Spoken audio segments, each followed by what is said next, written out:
Class 11 physics के पिछले सभी पांचों चैप्टर को खलास करते हुए जी हाँ आज हम पहुंच गए चैप्टर नंबर 6 फिजिक्स की क्लास 11 के।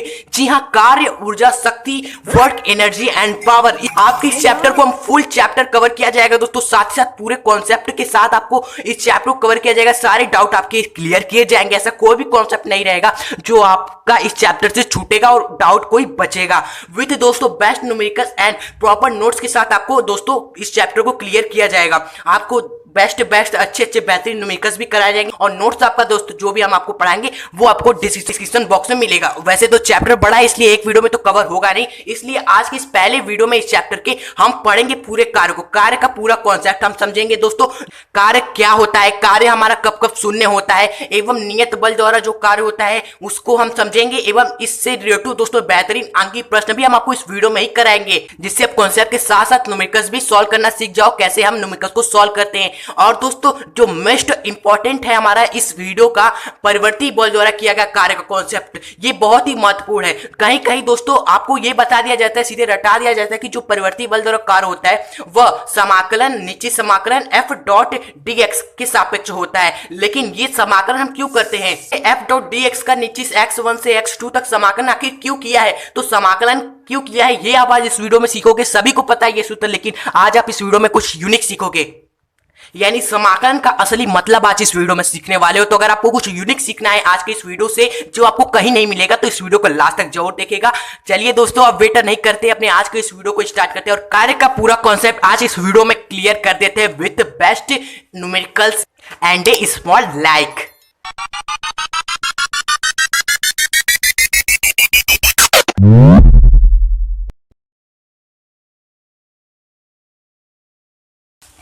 तो चलिए प्यारे बच्चों सर्वप्रथम हम समझते हैं वर्क यानी कि कार्य। दोस्तों कार्य आपने अपने दैनिक जीवन में हर समय महसूस किया होगा कि जो भी हम कुछ करते हैं वे सभी कार्य होते हैं। हम लिखते हैं किसी चीज को तो हम कहते हैं कि वो हम कार्य कर रहे हैं। हम कहीं जाते हैं तो हम कह रहे हैं कि हम अभी कार्य कर रहे हैं, यानी कि कुछ भी हम करते हैं। अगर हम व्यस्त रहते हैं तो हम कह देते हैं कि हम कोई ना कोई काम कर में व्यस्त है। ओके, तो दोस्तों उसी को हम कार्य कह देते हैं, हम ये समझते हैं। लेकिन भौतिक में दोस्तों कार्य इस तरह नहीं होता है। भौतिक विज्ञान में दोस्तों कार्य ऐसा नहीं कि आप कुछ भी कर रहे हो तो वो कार्य कहलाएगा, नहीं। भौतिक विज्ञान में दोस्तों कार्य कब होता है, देखिए आइए आपको बताते हैं। भौतिक विज्ञान में कार्य दोस्तों तब होगा जब किसी पिंड पर या कोई वस्तु है या कोई ऑब्जेक्ट या व्यक्ति है, दोस्तों दुनिया में कोई भी वस्तु है कोई भी ऑब्जेक्ट है उस पर दोस्तों अगर आपने बल आरोपित किया है और उसके परिणाम स्वरूप जो आपने बल आरोपित किया है उसके परिणाम में अगर पिंड अपने स्थान से विस्थापित हो जाता है, विस्थापित का मतलब समझ रहे हो कि हिल डुल जाता है। अगर वस्तु को यहाँ पर रखी हुई है तो आपने इस पर अगर बल लगाया तो ये वस्तु यहाँ से यहाँ चल जाए या इधर आ जाए या ऊपर नीचे कहीं भी अगर विस्थापित हो जाती है बल लगाने पर, तो इस प्रक्रम में दोस्तों जो भी हम बल द्वारा जो भी किया जाता है उसे हम दोस्तों भौतिक विज्ञान में कार्य कहते हैं। ये नहीं कि आप लिख रहे हो बैठ के तो वो एक कार्य है। भौतिक विज्ञान में बिल्कुल अलग होता है। इसमें कोई भी अगर हम वस्तु पर बल लगाते हैं तो वह विस्थापित होनी चाहिए। अगर वो विस्थापित होती है बल लगाने पर तो दोस्तों इसमें बल द्वारा जो किया जाता है वो कार्य होता है। भौतिक विज्ञान में कार्य को इस तरह डेफिनेशन इस तरह बताया गया। ओके, ये हमने दोस्तों आपको समझाने के लिए बताया। आप इसे लिखो या ना लिखो ये आपकी मर्जी है, लेकिन लिखना क्या है दोस्तों, आपको लिखना है जो यहां पर बताया गया है। इस कार्य को डेफिनेशन को लिखना है कि कार्य किसके बराबर होता है। वो तो हमने बता दी कि कार्य कब होता है, जब हम किसी वस्तु पर बल लगाते हैं और वो विस्थापित हो जाती है। ओके, तो अब हम देखेंगे कार्य बराबर होता है किसके। तो यहां पर ये आपको चीज लिखना है और यही आपको याद भी करना है। कार्य अगर आपके एग्जाम में पूछे तो आपको यही लिखकर आना है। आइए इसे समझते हैं कि कार्य का डेफिनेशन क्या है। किसी बल द्वारा किया गया कार्य बल के विस्थापन की दिशा के अनुदिश घटक तथा विस्थापन के परिणाम के गुणनफल के बराबर होता है। आइए दोस्तों इस चीज को एक डायग्राम के माध्यम से समझते हैं और आपको अच्छे से क्लियर करते हैं। कहा क्या गया है कि किसी भी बल द्वारा जो भी हम वर्क करेंगे, जो भी दोस्तों हम वर्क करेंगे वो किसके बराबर होगा, वो कार्य किसके बराबर होगा, बल के विस्थापन की दिशा के अनुदिश घटक। यानी कि अगर मान लीजिए ये वस्तु रखा हुआ है, हमने थीटा एंगल पर क्या किया, इस बल लगाया है, थीटा एंगल पर बल लगाया, सीधा बल नहीं लगाया, हमने थीटा को इसी कोण पर बनाकर बल लगाया हुआ है और ये वस्तु क्या विस्थापित हो गई। यानी कि यहाँ पर वस्तु थी, बल लगाने पर थीटा एंगल पर ये वस्तु क्या कही यहाँ पर आ गई है। अब देख रहे हो यहाँ पर, ये हमने चित्र के माध्यम से आपको बताया है। तो दोस्तों आपने बल लगाया, वस्तु विस्थापित हुई, तो यही यहाँ पर बताया गया है कि जो भी किसी भी वस्तु पर किया गया कार्य बल के विस्थापन की दिशा के अनुदिश घटन, यानी कि ये जो बल है उसका विस्थापन के दिशा के अनुदिश, यानी जो जहां पर विस्थापन तो इस दिशा में हो रहा है ना, विस्थापन कहाँ हो रहा है, इस दिशा में हो रहा है ना, तो इस बल का इस विस्थापन की दिशा के अनुदिश, इस विस्थापन जिस दिशा में हो रहा है उसी दिशा के दोस्तों, उसी दिशा में दोस्तों आपको क्या कर लेना है, इस बल का घटक निकाल लेना है और उसी घटक तथा विराम जो विस्थापन हुआ है एस, उसके परिणाम के गुणनफल आपका क्या कहलाएगा, आपका कार्य कहलाता है। ओके, तो आइए जो कहा गया उसे हम यहाँ पर कर देते हैं। हमें क्या करना होगा, कार्य निकाल के लिए इस एफ का विस्थापन तो इस दिशा में हुआ है, इसके दोस्तों दिशा में हम घटक निकालेंगे। तो एफ हमारा थीटा एंगल पर है, तो इस एफ का थीटा एंगल पर है, तो यहाँ 36 में जो जिस दिशा में दोस्तों हमारा विस्थापन है उस दिशा में अगर हम घटक निकालेंगे तो थीटा की जगह थीटा की तरफ क्या हो जाता है, इसका घटक आपको पता है, इसी एफ का हम cos थीटा लेते हैं घटक निकालते समय अगर थीटा की तरफ निकाल रहे हो। ओके, आपको हमने सिखा रखा है सदिश विश्लेषण, जब हम पढ़ा रहे थे चैप्टर उसमें हमने आपको ये सभी चीजें घटक निकाला, वियोजन करना, जोड़ घटाव सब हमने आपको सिखा रखा है, आपको पता होगा। तो हमने थीटा की तरफ इसका घटक ले लिया, थीटा की तरफ यानी कि विस्थापन के अनुदिश विस्थापन की दिशा में हमने इसका घटक निकाल लिया और इसी घटक का तथा जो विस्थापन हमने एस किया है उसका गुणनफल हमारा विस्थापन, मान लीजिए एस हमने यहां से यहां पर लेके गए तो विस्थापन एस हुआ है, तो यही आपका क्या होगा दोस्तों, कार्य होता है। इसे अगर आप अच्छे से लिखना चाहो तो यहाँ पर एफ मल्टीप्लाई बाय एस और इसे cos थीटा यहाँ पर साइड में लिखोगे तो ये आपका क्या निकल कर आ गया, कार्य का सूत्र निकल कर आएगा। जो कार्य होता है वह एफ एस cos थीटा के बराबर होता है, यही आपको याद करके रखना है। न्यूमेरिकल्स आएंगे तो इस फॉर्मूला का यूज कर आप कार्य निकालोगे, कार्य का मान। ओके, तो अगर हम बात करें कार्य के मात्रक की तो यहाँ पर कार्य का सूत्र क्या है, एफ एस cos थीटा है। cos थीटा का तो कोई मात्रक हम नहीं लेंगे, यहाँ पर हम एफ एस का लेंगे। एफ बल है हमारा, तो बल का मात्रक होता है न्यूटन, एवं जो हमारा ये क्या है, हमारा विस्थापन है, तो विस्थापन को हम मीटर में मात्रक होता है, ऐसा ही तो न्यूटन है मीटर, इसका क्या होगा दोस्तों, मात्रक हो गया। और ये जो कार्य है दोस्तों, इसी पूरा को हम मिलाकर दोस्तों हम क्या बोलते हैं, जूल बोलते हैं। क्या बोलते हैं, जूल बोलते हैं। कार्य का मात्रक हम जूल लेते हैं, सही मात्रक इसी न्यूटन मीटर को हम जूल बोलते हैं। ओके, ये आपको जूल याद रखना है कि कार्य का मात्रक जूल होता है। ये जूल कहाँ से आ गया, क्योंकि कार्य का जो अवधारणा है, कार्य का सूत्र, कार्य के बारे में जो भी बताया है वो वैज्ञानिक बताने वाले कौन थे, जूल नामक वैज्ञानिक थे, इसलिए उनकी याद में उन्होंने ये बात बताई है, इसलिए उनका इसका मात्रक हम जूल लेते हैं। लेकिन आपको ये भी याद रखना है कि जो हमारा वर्क है उसका मात्रक न्यूटन मीटर होता है और इसी को दोस्तों हम एसआई मात्रक जूल यूज लेते हैं, इसी पूरे को हम जूल बोलते हैं। और कार्य का सूत्र क्या है, एफ एस cos थीटा है। ओके, तो यहाँ पर आपके सामने एक प्रश्न है, आइए इसे तुरंत उड़ा देते हैं। आपके सामने बहुत ही ईजी हो गया है अगर आपने आपको ये फॉर्मूला पता है। ओके, क्या है दोस्तों, प्रश्न की एक 10 किलो द्रव्यमान की वस्तु पर 60 डिग्री कोण पर, देखिए थीटा आपको दे दिया है, जो कोण है वह कितना दिया है, 60 डिग्री है। ओके, जो दिया है लिखते चलिए। 20 न्यूटन का बल लगाया है, यानी कि जो एफ हमने लगाया है वह 20 न्यूटन का है। ओके, फिर उसके बाद ऊर्जा वृद्धि या कृत कार्य की गणना कीजिए अगर पिंड 10 मीटर विस्थापित हो, यानी कि जो विस्थापन है एस वो आपको 10 मीटर दिया हुआ है। तब आपसे पूछा है ऊर्जा विधि या कृत कार्य। आप सोच रहे कि ये कृत कार्य ऊर्जा विधि क्यों लिखा हुआ है। ओके, तो ऊर्जा वृद्धि एवं कृत कार्य जो भी दोनों का अर्थ यही होता है, कार्य। कई न्यूमेरिकल्स में सीधा सीधा कार्य ना देखे इनडायरेक्टली आपसे पूछ लिया जाता है कि ऊर्जा वृद्धि बताइए, लेकिन ऊर्जा वृद्धि दोस्तों कार्य के बराबर ही होती है। कार्य का मात्रक भी जूल ही होता है एवं ऊर्जा का भी मात्रक जूल होता है, दोनों का बराबर होता है। इसलिए अगर आपसे ऊर्जा पूछ ले तो भी आप कार्य निकालोगे। ओके, तो कुल टोटली हमें फाइनली हमें वर्क निकालना है, चाहे ऊर्जा विधि पूछे या कृत कार्य पूछे, तो वर्क का फॉर्मूला ही अप्लाई करेंगे और आंसर आ जाएगा। तो एफ एस cos थीटा होता है हमारा वर्क का फॉर्मूला। तो यहाँ पर रखेंगे ये सभी मान, एफ है हमारा 20 न्यूटन है एवं जो विस्थापन है वो 10 है एवं cos थीटा, थीटा की जगह हम क्या रखेंगे, 60 डिग्री रखेंगे। ओके, और cos 60 डिग्री का मान आपको पता है क्या होता है, 1/2 होता है। तो जब 1/2 रखकर आप इसका पूरा सॉल्व करोगे आपका 100 जूल निकल कर आ जाएगा दोस्तों कृत कार्य। ओके, और यही क्या होगा, आपकी ऊर्जा वृद्धि होगी। अब यहाँ पर दोस्तों आपके सामने एक ट्विस्ट आ गया है। क्या ट्विस्ट है हमें भी बताइए। देखिए, अगर F एवं F जो हमारा बल है एवं S हमारा जो क्या है विस्थापन है, ये दोनों आप सभी को पता है क्या एक सदिश राशि होती है। ओके, अगर ये सदिश राशि होती है तो इन्हें हम क्या इस रूप में लिख सकते हैं, वेक्टर के रूप में, I cap, J cap, K cap. Okay, ये सभी आपको सदिश विश्लेषण में पता है। किसी भी सदिश को हम दोस्तों दिशा के साथ रिप्रेजेंट करते हैं तो I कैप, J कैप एवं K कैप लेते हैं। I कैप किसके लिए यूज लेते हैं दोस्तों, एक्स अक्ष में दोस्तों दिशा बताते हैं तो I कैप यूज लेते हैं, I अक्ष में दिशा बताते हैं तो J कैप यूज लेते हैं, Z अक्ष में 3 अक्ष होते हैं ना, तो Z अक्ष में जब दिशा बताते हैं तो K कैप यूज लेते हैं। ओके, और यहीं पे अगर आप कहीं दिखोगे जब माइनस का एक कब हो जाता है, इसका मतलब क्या है दोस्तों कि माइनस एक्स अक्ष की ओर हम बता रहे हैं। एक्स अक्ष हमारा पॉजिटिव होता है, नेगेटिव होता है, लेकिन जब माइनस ए कैप लग जाएगा तो इसका मतलब माइनस एक्स अक्ष की ओर हम बता रहे तीसरा। और दोस्तों माइनस जे कैप होगा तो आप माइनस वाई एच की ओर, माइनस के कैप होगा तो इसका मतलब क्या है माइनस जेड एच की ओर। ओके, तो ये हो गया सदिश को दोस्तों हम इस तरह भी आप लिख सकते हैं। हाँ लिख सकते हैं सर, ये एफ भी हमारा सदिश है, एस भी सदिश है, तो इसको इस तरह हम लिख सकते हैं एक्स, ये एक्स वाई जेड हमारा क्या है दोस्तों नियत है, कोई भी 1 2 3 जो भी वैल्यू से नंबर्स है वो उसका मान है ये। ओके, तो अगर इस रूप में अगर आपको दे दिया हो एफ एवं एस, तो हमें हमसे पूछ लिया जाए कि कार्य की गणना कीजिए, तो हम कैसे निकालेंगे। ओके, तो वहां पर कार्य की गणना में आपको इन दोनों का आपको अदिश गुणनफल यानी कि डॉट प्रोडक्ट कर देना है। ओके, डॉट प्रोडक्ट क्यों करेंगे दोस्तों, क्योंकि जो हमारा वर्क होता है वो एक अदिश राशि होती है, वर्क हमारा अदिश राशि होती है, और जो हमारा F into S cos theta के बराबर होता है। ये दो सदिश है, दो सदिश है, दो सदिश जब गुणा होकर मिल रहा है हमें क्या अदिश राशि, जो कि हमारा वर्क है, कार्य है, तो जब दो सदिश गुणा होकर अदिश राशि मिलती है तो इसका मतलब क्या है कि दोनों सदिशों के बीच कौन सा प्रोडक्ट हुआ है, कौन सा गुणनफल हुआ है, ये दोस्तों डॉट प्रोडक्ट हुआ है। इसलिए आप देखते होंगे कि वर्क के फॉर्मूले में एफ एस के बीच में एक डॉट लगा होता है, इसका मतलब यही होता है कि एफ एस के डॉट प्रोडक्ट से हमें कार्य मिला हुआ है।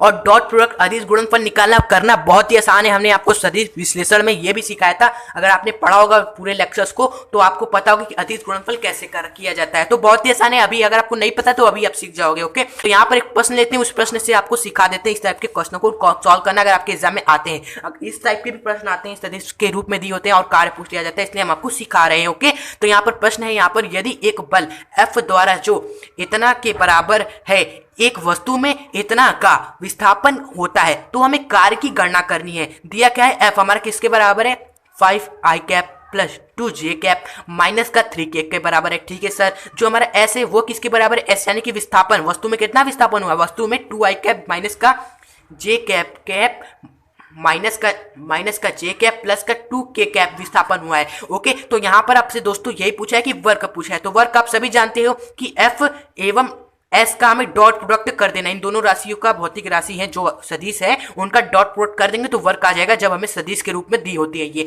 तो सिंपली एफ हमारा कितना है 5 आई कैप प्लस 2 जे कैप माइनस का 3 के कैप, और दोस्तों ये हमने लिख दिया विस्थापन को भी।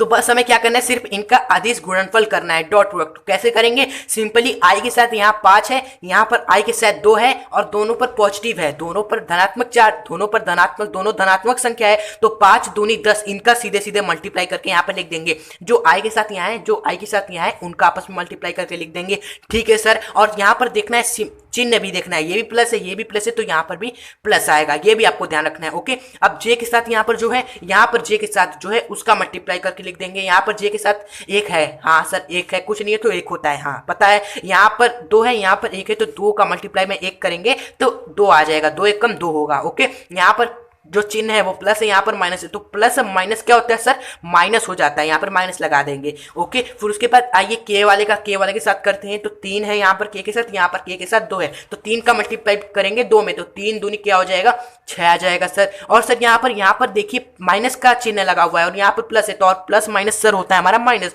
तो यहाँ पर क्या करें माइनस लगा दे, हाँ बिल्कुल लगा दीजिए, बिल्कुल सही आप कर रहे हैं। तो यहाँ पर बस इसी को सॉल्व कर लीजिए, आपका आंसर यानी कि वर्क आ जाएगा। जी सर, हाँ बिल्कुल दोस्तों, यहाँ पर 10 में से जब 2 घटाएंगे तो 8 बचेगा और 8 में से जब 6 घटाएंगे तो 2 आएगा और 2 जूल आपका क्या होगा, कार्य की गणना हो जाएगी, यही आपका कार्य होगा। तो दोस्तों हम आपको हर तरह का दोस्तों आपको यहाँ पर इस वीडियो में हर तरह का कॉन्सेप्ट समझाएंगे, हर तरह का न्यूमेरिकल्स, हर तरह का अंकीय प्रश्न टॉपिक रिलेटेड कराएंगे जो आपके लिए एग्जाम के लिए बहुत महत्वपूर्ण है और बहुत ही अच्छे से न्यूमेरिकल्स हम आपकी इस वीडियो में आगे आपको कराने वाले हैं, इसलिए वीडियो को एंड तक बने रहिएगा। और लाइक नहीं किया तो यार छोटा सा लाइक का बटन आपके साइड में होगा तो उसे प्रेस कर दीजिएगा, बस इसी से दोस्तों हमें आपसे मोटिवेशन मिलता है और वीडियोस बनाने का। ओके, तो अब बच्चों विचार करने का समय आ गया। क्या विचार करना है कि बाहुबली को घटप्पा ने क्यों मारा? अरे नहीं, ये विचार नहीं करना है, जो हम पढ़ रहे हैं कार्य का जो फॉर्मूला होता है एफ एस कॉस थीटा, तो हमें बताना है, ये सोचना है कि कब हमारा जो होगा शून्य होगा, कार्य हमारा कब शून्य होगा। तो आप सिंपली कहोगे सर ये क्या पूछ रहे हो आप, कार्य हमारा कब शून्य होगा, जब हमारा यहाँ पर कोई एक चीज शून्य हो जाए, यानी कि अगर आपका यहाँ पर सर यहाँ पर जो एफ है उसका 0 हो गया तो मल्टीप्लाई हो रहा है सर, तो ये 0 हो गया तो ये कार्य भी 0 हो जाएगा। बिल्कुल सही कहा आपने, यानी कि अगर दोस्तों आप बल ही नहीं लगा रहे हो, आप बल ही नहीं लगा रहे हो, आपने जो भी बल लगाया आपके बल के परिणाम अगर जीरो है तो वहां पर कार्य बिल्कुल भी नहीं होगा, बिल्कुल शून्य होगा। दोस्तों चाहे अगर वस्तु विस्थापित भी हो रही हो, फिर भी अगर आपने बल नहीं लगाया, वस्तु विस्थापित हो रही है, तो वो वहां पर कार्य बिल्कुल जीरो होगा। ये कैसे करे हो सर, अगर हमने बल ही नहीं लगाया तो वस्तु विस्थापित कैसे होगी? आपको एक कंडीशन देते हैं, आपको पता होगा ये क्या है। एक सर ये तो नस समतल है, हमें पता है। ओके, अगर आपने यहाँ पर ये नस समतल में झुका हुआ, अगर यहाँ पे आपने एक वस्तु रख दी, तो सर यहाँ पर तो हमने सिर्फ वस्तु को यहाँ पर लाकर रख दिया, कोई बल लगाया नहीं लगाया, तो वस्तु पर आपको यहाँ पर लाकर रख दिया, हाँ सर रख दिया, कोई बल लगाया नहीं लगाया, बल हमने जीरो लगाया, तो ये वस्तु क्या करेगी? नीचे आने लगेगी कि नहीं? हाँ सर ये नीचे आने लगेगी। आपको बता दी ये जो तल है वो फ्रिक्शन नहीं है, यहाँ पर फ्रिक्शन लेस है। तो यहाँ पर अगर वस्तु विस्थापित करेगी, आपने बल ही नहीं लगाया, यहाँ पर कोई बल भी नहीं लगाया, फ्रिक्शन भी नहीं है, फिर भी ये वस्तु विस्थापित कर रही है, तो यहाँ पर दोस्तों जो कृत कार्य होगा वो जीरो के बराबर होगा। और कोई कंडीशन है जब हमारा जो है कार्य शून्य हो सकता है? हाँ सर एक और कंडीशन है, मान लीजिए एफ आपने बल लगाया है, लेकिन अगर वस्तु पे विस्थापन क्या हो, जीरो हो, तो वहां पर हम कह सकते हैं कि जो दोस्तों हमारा जो कृत कार्य है वो शून्य होगा। हाँ सर ये भी हो सकता है कि अगर हम विस्थापन ही नहीं हो वस्तु में तो वहां पर ये जीरो हो जाएगा, तो जीरो का मल्टीप्लाई में समय होगा तो कार्य भी हमारा जीरो होगा। सर इसका भी एक उदाहरण दीजिए, जिस तरह आपने ये बताया कि बल लगाने पर विस्थापन क्यों नहीं होगा। एक उदाहरण आपके सामने है दोस्तों कि अगर कोई व्यक्ति 50 किलो का बोझा लेकर खड़ा हुआ है, तो वो उस बोझे पर बल तो लगा रहे हैं ना, बोझे को पकड़ने के लिए, बल उठाने के लिए बल तो चाहिए ना। हाँ सर चाहिए, तो वस्तु को वो 50 किलो की वस्तु को पकड़कर खड़ा है, लेकिन उस पर कोई भी बल नहीं लगा रहा है। यहाँ पर देखो केवल लेकर खड़ा है, 1 घंटा से 50 किलो का बल लगाकर खड़ा हुआ है, लेकिन वहां पर वो विस्थापित नहीं हो रहा है, केवल खड़ा हुआ है, तो यहाँ विस्थापन जीरो हो गया। बल वो लगा रहा है लेकिन विस्थापन जीरो है, तो वहां पर जो हमारा कृत कार्य है वो जीरो हो जाएगा। और एक और कंडीशन है, यहाँ पर आपको दिख रहा है cos थीटा, अगर cos थीटा भी हमारा दोस्तों क्या हो, cos थीटा भी हमारा जीरो हो जाए। सर ये cos थीटा जीरो कब होता है? जब दोस्तों थीटा का मान हमारा π/2 यानी कि 90 डिग्री होता है। आप अभी बुक खोल के देखिए मैथ का, वहां पर cos 90 डिग्री का मान आपका जीरो मिलेगा। तो यहां से आपको क्या पता चला कि अगर हमारा थीटा क्या होता है भाई, हमारा जो भी हम बल लगा रहे हैं वो एवं वस्तु जहां पर विस्थापित हो रही है एस, इसके बीच का एंगल ही होता है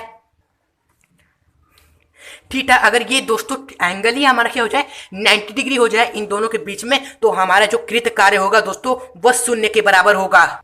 सर इसका भी एक उदाहरण दीजिए, आपके सामने यू उदाहरण हमने रखा है, देख लीजिए ये क्या है, एक वस्तु है, ये कहां पर है दोस्तों, क्या है दोस्तों, सतह पर है। यहाँ आगे की ओर दोस्तों क्या कर रही है, विस्थापन हो रहा है यानी कि, और यहाँ पर जो नीचे की ओर जो बल लग रहा है इस पे mg, गुरुत्वाकर्षण के कारण तो बल इस पे नीचे की ओर mg लगेगा, और ये वस्तु आगे की ओर विस्थापित हो रही है, नीचे की ओर mg लग रहा है, आगे की ओर विस्थापित हो रही है, नीचे की ओर mg लग रहा है, तो इस विस्थापन इधर की ओर mg, नीचे की ओर, तो इसके बीच में जो कोण है वो कितना डिग्री का है स्टूडेंट आप बताइए। तो सर ये देखिए बिल्कुल लंबवत एक दूसरे के, तो ये 90 डिग्री का है, यानी कि mg द्वारा इस स्थिति में यहाँ पर mg द्वारा जो किया गया कार्य है, यहाँ पर mg द्वारा किया गया जो कार्य है वह बिल्कुल जीरो के बराबर हो जाएगा। यानी कि उनके बीच में जो एंगल है यहाँ पर विस्थापन एवं जो बल लग रहा है यहाँ पर mg, उसके बीच एंगल 90 डिग्री हो गया, एक दूसरे के लंबवत हो गए, तो वहां पर जो दोस्तों कार्य होगा वह जीरो के बराबर हो जाएगा। एक और उदाहरण देते हैं, वृत्तीय गति तो आपने पढ़ा होगा। वृत्तीय गति में दोस्तों हमने अभी केंद्रीय बल के बारे में हमने आपको बताया था, लॉज ऑफ मोशन के लास्ट लेक्चर्स में आप देखेंगे, तो वहां पर हमने वृत्तीय गति में अगर कोई पिंड है, कण है, वो गति कर रहा है, तो हमने आपको बताया था अभिकेंद्रिक बल के कारण कोई भी वस्तु अगर वृत्तीय पथ में गति करती है, किसी भी गति करेगी, तो यहाँ पर क्या करेगी, आगे की ओर विस्थापन तय करेगी। भाई वो अगर इस तरह घूमेगी तो इधर की ओर वो विस्थापन तय करेगी, तो यही विस्थापन हमने मान लीजिए यहाँ की ओर वो इस तरह की ओर गति कर रही है इधर की ओर, तो वहाँ इधर की ओर आगे की ओर विस्थापन उसका हो रहा है, यहाँ पर आगे की ओर विस्थापन, यहाँ पर आगे की ओर विस्थापन। और अभी केंद्रीय जो बल होता है वह सेंटर की ओर रखता है, यानी कि इस पिंड पर बिल्कुल सेंटर में जो केंद्र होता है वृत्ताकार, उसके सेंटर में आपका क्या लगता है, सेंट्रीफ्यूगल फोर्स यानी कि अभी केंद्रीय बल लगता है। तो यहाँ पर भी आप देख रहे हो कि यहाँ पर हम कर रहे हैं विस्थापन इधर की ओर, और जो बल लग रहा है अभी केंद्रीय बल वो इधर की ओर लग रहा है, तो इसके बीच में भी जो एंगल है वो कितना है, 90 डिग्री है, एक दूसरे के लंबवत है। तो यहाँ पर अभी केंद्रीय बल द्वारा भी जो कार्य होता है वो शून्य होता है, ये हमने लिख दिया है। केंद्रीय बल एवं बल द्वारा दोस्तों जो कार्य किया जाता है वो जीरो होता है। ओके, और कब जीरो होता है हमने आपको बता ही दिया है। ये पॉइंट बहुत ही इंपॉर्टेंट है, आपको याद रखना है। आगे जब हम आगे न्यूमेरिकल्स करेंगे, बड़े बड़े न्यूमेरिकल्स, तो वहां पर आपको काम देंगे कि अभी केंद्रीय बल द्वारा हमेशा दोस्तों जो बल होता है वो जीरो होता है, और गुरुत्वीय बल द्वारा भी जीरो होता है। कब, जब यहाँ पर वस्तु आगे की ओर जाए, क्षैतिज पे गति करे, ये जो सतह हो वो क्या है आपका क्षैतिज हो, और वस्तु आगे की ओर क्या करे, गति करे। ओके, तब यहाँ पर जो mg द्वारा किया गया कार्य जीरो होता है, और बाकी अब केंद्रीय बल द्वारा किया गया कार्य हमेशा ही जीरो होता है। आप दोस्तों आपने जो भी न्यूमेरिकल्स करी है, जो भी आपने बातें पढ़ी, जो भी आपने न्यूमेरिकल्स किए, एफ बराबर एफ एस कॉस थीटा, ये सभी जो भी अपना फॉर्मूला यूज करके आप सवाल लगाते थे, वो सभी दोस्तों नियत बल के लिए आप सवाल लगाते थे। यानी कि उस समय दोस्तों जो भी आप बल लगा रहे थे वो नियत था, यानी कि विस्थापन हो रहा था। यहाँ पर वस्तु यहाँ तक कितना भी गति कर रही थी, वहां पर उसका जो बल लग रहा था वो इतना ही लग रहा था। यानी अगर किसी वस्तु पर हम 15 न्यूटन का बल लगा रहे हैं और वो वस्तु क्या करे, विस्थापन जो है 20 मीटर का तय करे, तो यहाँ पर जब तक वो विस्थापन 20 मीटर का तय नहीं कर लेगी तब तक उस पर 15 न्यूटन का बल हम लगता रहेगा, वो नियति रहेगा। लेकिन अगर हम बात करें परिवर्ती बल द्वारा किया गया कार्य की, तो ये हम कैसे पता करेंगे? परिवर्ती बल होता क्या सर, ये तो बताइए। तो देखिए बहुत ही सिंपल है, नाम लिखा है परिवर्ती बल, यानी कि बल हमारे क्या करे, बदलता रहेगा।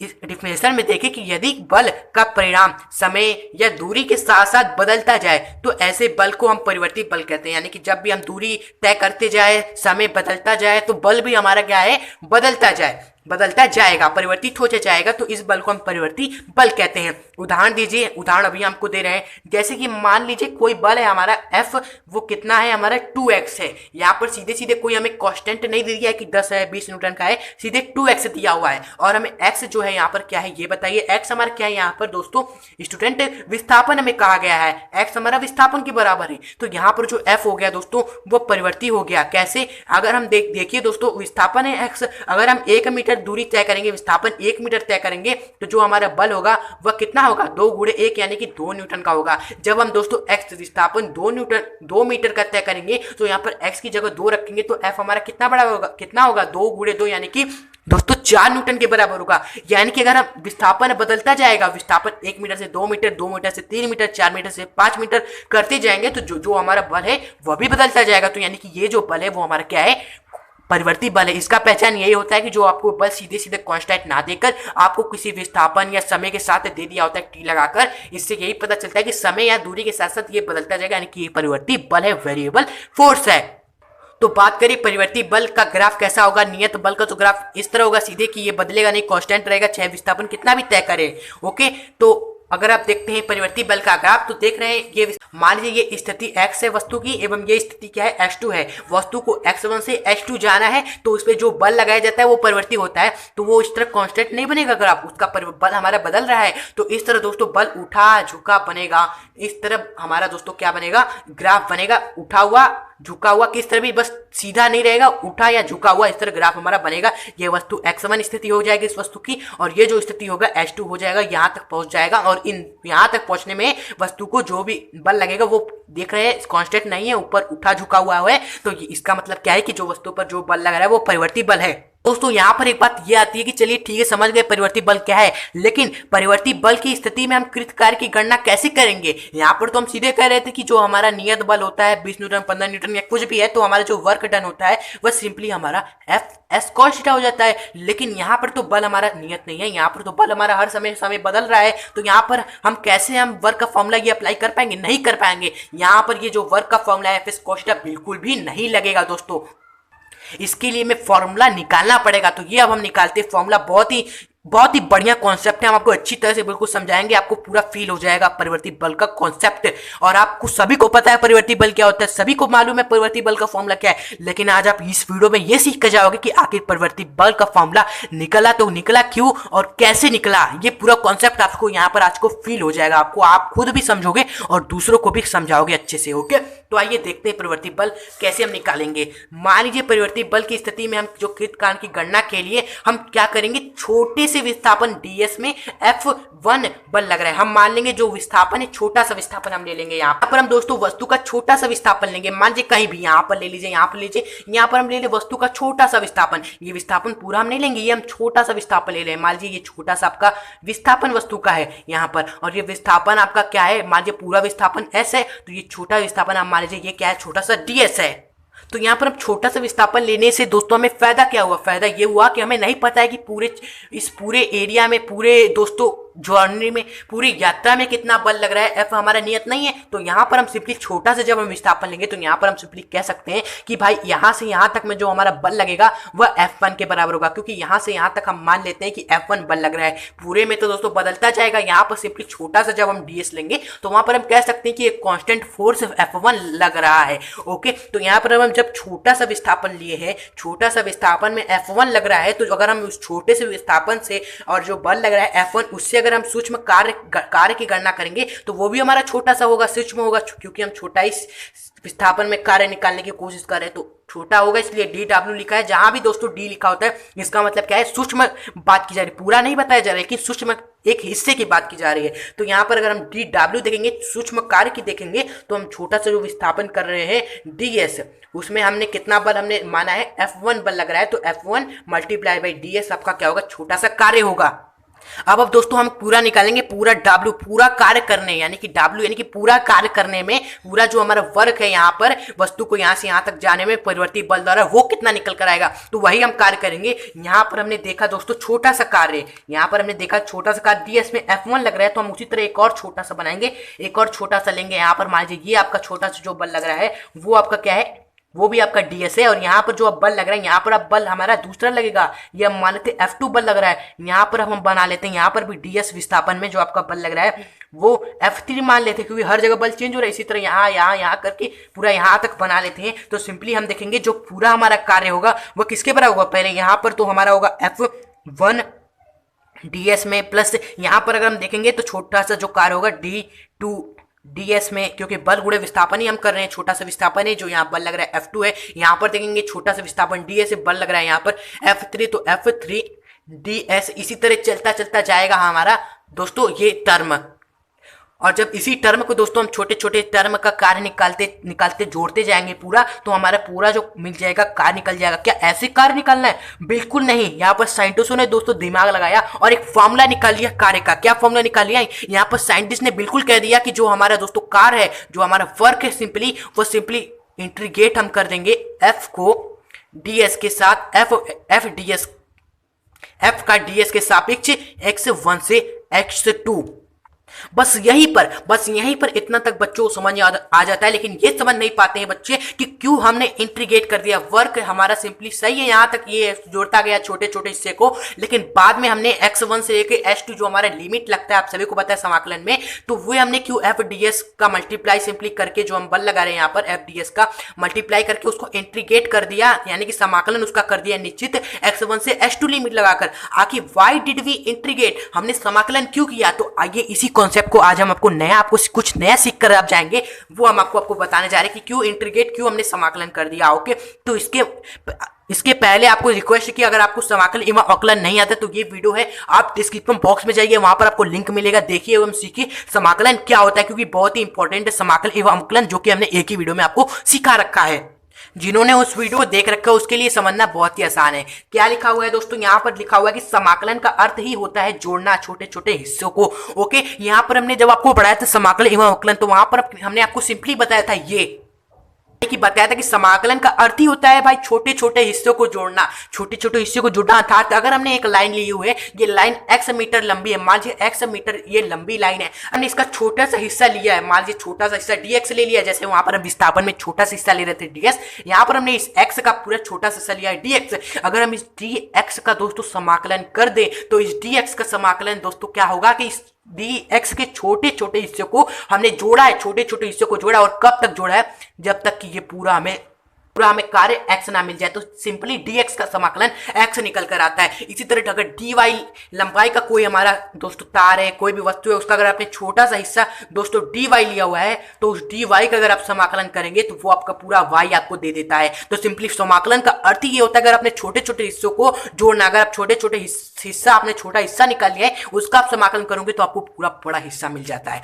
ओके, आइए आपको इस प्रूफ भी करके दिखाते हैं। जैसा कि मान लीजिए ये आयत है, आयत की लंबाई मान लीजिए ये 8, आप इसका क्षेत्रफल निकालेंगे। सर क्षेत्रफल, ये तो बहुत बच्चों का खेल है, क्लास 6 में हमने सीख लिया। तो आयतन का जो क्षेत्रफल होता है वो 8 गुणते 4 हो जाएगा, लंबाई गुणे चौड़ाई, यानी 8 चौक 32 वर्ग मीटर आपका इसका क्षेत्रफल होगा। ओके, अगर हम दोस्तों बात करें इस आयत का क्षेत्रफल निकालना समाकलन विधि से, तो समाकलन विधि द्वारा हम कैसे निकालेंगे? हम क्या करेंगे, पहले छोटे से हिस्से का दोस्तों हम देखेंगे क्षेत्रफल छोटे से हिस्सा मतलब कि मान लीजिए ये आपका क्या, हमने छोटा सा हिस्सा ले लिया, ये हमने छोटा सा हिस्सा ले लिया, ये छोटा सा हिस्सा क्या होगा, ये छोटा सा हिस्सा क्या होगा भाई, ये पूरा 8 है, तो ये आप अगर मान लीजिए पूरा आपका मान लीजिए ये 8 दिया हुआ ना, इसको x मान लीजिए, आपको अच्छे समझ में आएगा। तो ये छोटा सा हिस्सा क्या होगा दोस्तों, dx होगा। हाँ होगा सर, ये dx होगा। और बाकी ये जो लंबाई है हमारी 4 मीटर तो है, ये जो 4 मीटर ये है, इसकी लंबाई 4 मीटर होगी। अगर हम कहें कि इस छोटे से हिस्से का क्षेत्रफल, तो आप कहोगे छोटे से हिस्से की लंबाई है आपकी dx है, हाँ dx है, एवं जो चौड़ाई है वो कितना है, 4 है, हाँ 4 है। इसका मल्टीप्लाई कर देंगे तो हमारा क्या निकल कर आ जाएगा,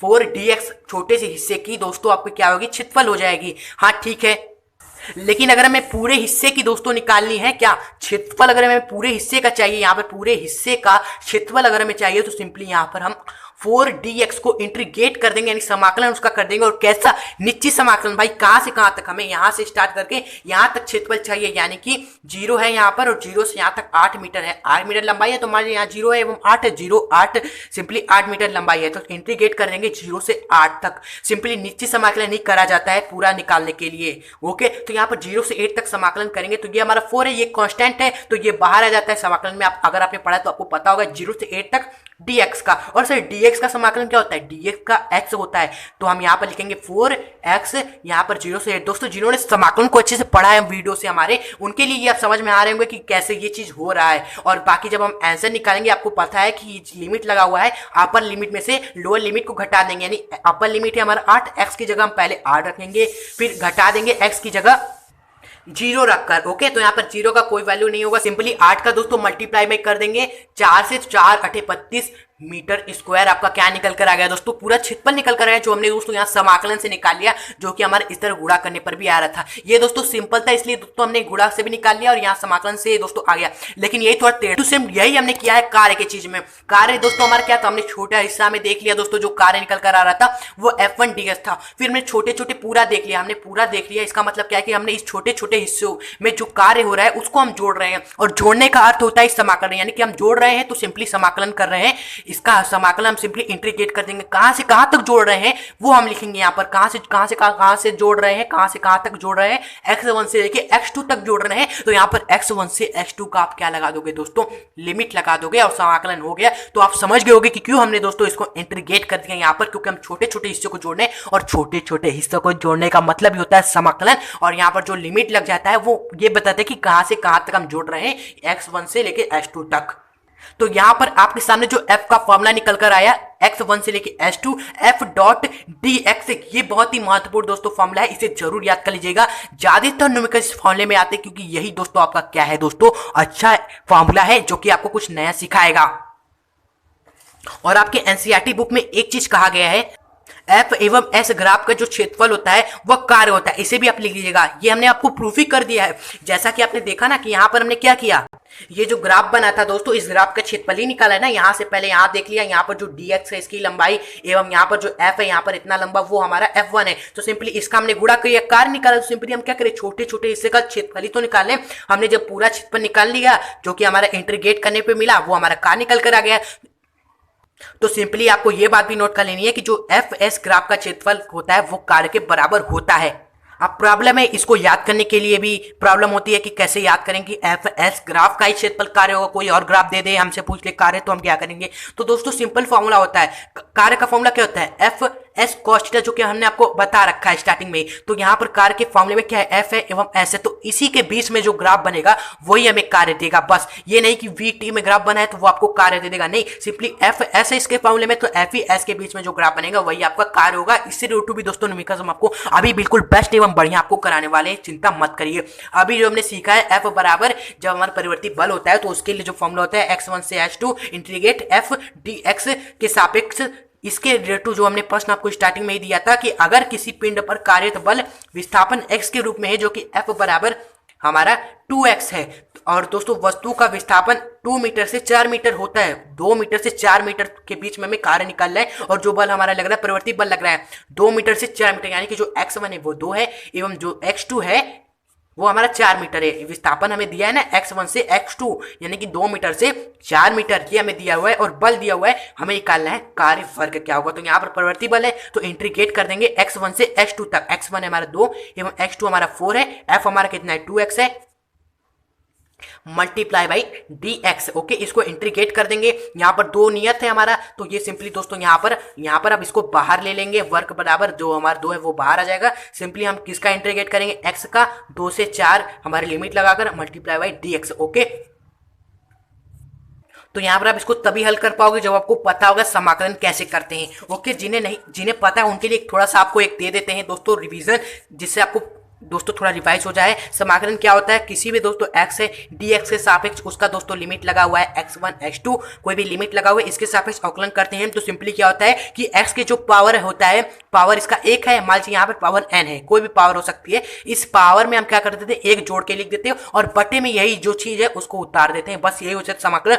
बाकी लिमिट लगा होता है तो इस लिमिट को x1 x2 इस तरफ ब्रैकेट क्लोज कर लिख देते हैं। जो आता है यहाँ पर इस x की जगह हम पहले x2 अपर लिमिट लगते हैं, फिर घटा देते हैं, फिर इस x की जगह x2 रखकर। ओके, बस समाकलन हो जाता है। तो सिंपली यही आपको करना है। दो तो हमारा बाहर आ गया, x का समाकलन करेंगे dx से। ओके, तो सिंपली s के पावर क्या है, एक है, तो पहले इस एक पावर में हम एक जोड़ के लिख देंगे, यानी कि एक पावर में जब एक जोड़ेंगे तो उस पर स्क्वायर हो जाएगा और बटे में यही जो चीज होती है उसको नीचे लिख देंगे और ब्रैकेट यहाँ पर लगा देंगे। दो तो बाहर है ही, फिर ये लिमिट लगाए 2 से 4 ये हम यहाँ पर रख देंगे। ओके, बस इसको हल कर देते हैं। लिमिट रखेंगे पहले, इस लिमिट अपर लिमिट को रखेंगे s की जगह। जब अपर लिमिट को रखेंगे s की जगह तो सिंपली यहाँ पर क्या होगा दोस्तों, वर्क बराबर हमारा 2 तो है ही बाहर, अंदर हमारा 2 की जब s की जगह 4 रखेंगे तो 4 का स्क्वायर बटे 2 माइनस x की जगह 2 रखेंगे तो यहाँ पर 2 का स्क्वायर बटे 2 हमारा होगा। ओके, तो सिंपली आगे हल करेंगे तो 2 मल्टीप्लाई बाई 4 का स्क्वायर 16, यहाँ पर 2 का स्क्वायर 4, तो 16 में इसको जब 2 से भाग करेंगे तो यहाँ पर 8 होगा और यहाँ पर 4 को जब 2 से भाग करेंगे, स्क्वायर करने पर 4 आएगा, तो 4 को जब 2 से भाग करेंगे तो 2 यहाँ पर आएगा। ये आप अपने से कैलकुलेशन कॉपी में कर ले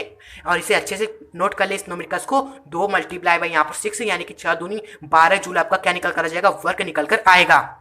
तो यहाँ पर दोस्तों हमने सीख लिया कि अगर बल परिवर्ती होगा तो भी हम कैसे दोस्तों उस कार्य की गणना कर लेंगे बिल्कुल सही से इस फॉर्मूले का यूज कर। वीडियो अच्छी लग रही हो तो प्लीज इस वीडियो को लाइक जरूर करिएगा, अपने दोस्तों को इस वीडियो को शेयर करें ताकि वो भी नए नए कॉन्सेप्ट को हमारे इस वीडियो से सीखे और अच्छे से सारे कॉन्सेप्ट को मक्खन कर ले, क्योंकि आप सभी जानते हो ज्ञान बांटने से बढ़ता है। शेयर करोगे तो वो भी कुछ नया सीखेंगे आपका। दोस्तों कुछ न्यूमेरिकल्स और कर लेते, फिर कार्य का जो ये कॉन्सेप्ट आपका दोस्तों समाप्त हो जाएगा। ये जो दोस्तों न्यूमेरिकल्स लिए एनसीईआरटी का हमने लिया है, क्योंकि एनसीईआरटी आपके लिए इंपॉर्टेंट है, एनसीईआरटी के न्यूमेरिकल्स भी सॉल्व करना। तो एनसीईआरटी का न्यूमेरिकल्स, एनसीईआरटी में न्यूमेरिकल क्या होता है बहुत सिंपल, लेकिन कहानी बनाकर दी होता है लंबा चौड़ा, जिससे घबरा जाए बच्चे, इतना लंबा, लेकिन कॉन्सेप्ट वही होता है। क्या है प्रश्न की कोई साइकिल सवार ब्रेक लगाने पर फिसलता हुआ 10 मीटर दूर जाकर रुकता है। भाई साइकिल सवार ब्रेक लगाया अपने गाड़ी में, जैसे ही वो अपने बाइक में ब्रेक लगाया तो वो 10 मीटर दूर जाकर रुक जाता है। ओके, तो उसने जो विस्थापन तय करेगा तो वो 10 मीटर तय करेगा। लिख दीजिए, सिंपली हो गया।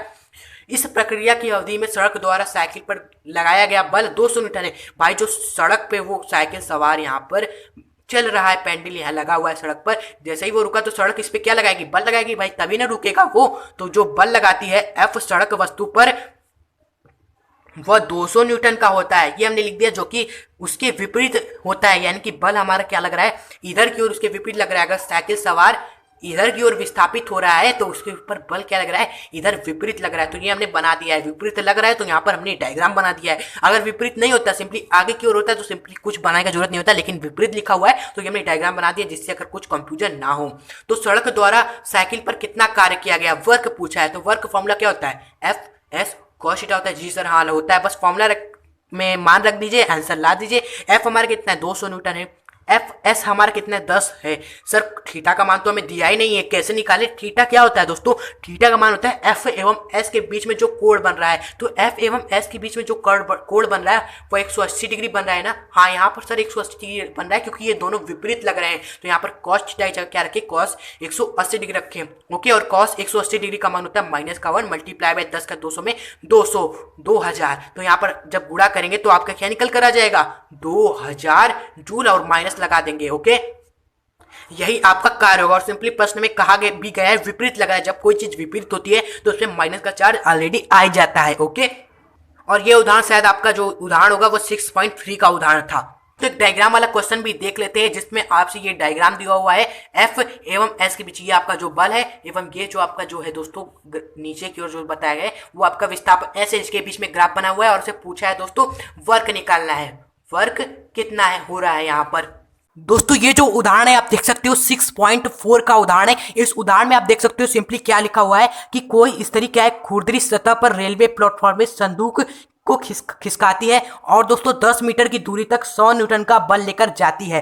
100 न्यूटन का बल लगाती है 10 मीटर तक। ओके, जो कि ग्राफ में यहाँ पर आपको दोस्तों दिखाया हुआ है कि 100 न्यूटन का पहले यहाँ पर दोस्तों वो बल लगाकर संदूक को खिसकाती है और कितना मीटर तक, यहाँ पर नीचे डिस्टेंस दिया हुआ है 10 मीटर तक। ओके, और क्या कहा गया है दोस्तों, यहाँ पर 10 मीटर तक खिसकाती है, फिर उसके पश्चात वो क्या जाती है, थक जाती है, फिर उसके द्वारा वो आरोपित बल क्या होता है 50 न्यूटन का फिर लगने लगता है बल, क्योंकि वो थक जाती है तो बल आप उसका जो होता है 100 न्यूटन से 50 न्यूटन हो जाता है। तो हमसे और कहा गया कि संदूक को कुल 20 मीटर दूरी तक खिसकाया जाता है, यानी कि जो हमारा संदूक दोस्तों पूरा जाता है, यहाँ पर आप देख सकते हो ग्राफ हमने कॉपी में बनाया हुआ है, 20 मीटर तक जाता है। तो दोस्तों फिर और बात क्या कहा गया है कि आपसे कहा गया है कि तथा विस्थापन के बीच ग्राफ खींचिए। ये ग्राफ भी खींचा गया है यहाँ पर, और 20 मीटर तक किए गए कार्य का परिकलन करना है। ओके, तो सिंपली यहाँ पर ग्राफ जो खींचा गया है यहाँ पर आप देख सकते हो, बस इस ग्राफ की सहायता से जो हमने आपको कॉपी बनाया है, हमें किया गया कार्य निकालना है। और कार्य आप जानते हो, अगर ग्राफ दिया होता है एफ एवं एस के बीच, तो जो हमारा ग्राफ होता है उसी का क्षेत्रफल आपका कार्य होता है। तो बस हम जा रहे हैं, आप सिंपली कार्य निकाले, चाहे कितना ही बड़ा कार्य दिया हो, अगर कार्य पूछा है